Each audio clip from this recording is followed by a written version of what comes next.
আমরা দেখতে পাচ্ছি যে এতদিন সাকিবের পক্ষে কথা বলেনি বিসিবি বা সাকিবকে চায়নি বিসিবি, কারণ হচ্ছে কি অন্তর্বর্তী সরকার পাবলিক সেন্টিমেন্টের উপর কাজ করে আসলে সাকিবকে দেশে আসার পারমিশন দিতে পারেনি। সামনে বাংলাদেশের ইন্টারন্যাশনাল খেলা রয়েছে মার্চে, তখন একটা নতুন সরকার আসবে।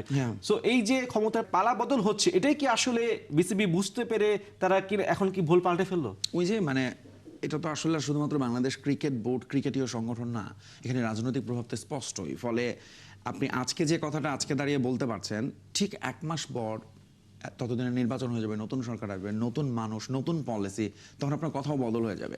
সো সাকিব আল হাসানের এই অবস্থান ধরুন, এই কথাগুলো হয়তো আমরা আজকে এখানে এসে বলছি, এরপরে হয়তো বলতে হবে যে সাকিবকে নিয়ে নেক্সট সিরিজে কি চিন্তা করছে প্রতিপক্ষরা। সাকিব হয়তো তখন প্র্যাকটিস শুরু করেছেন, খেলছেন।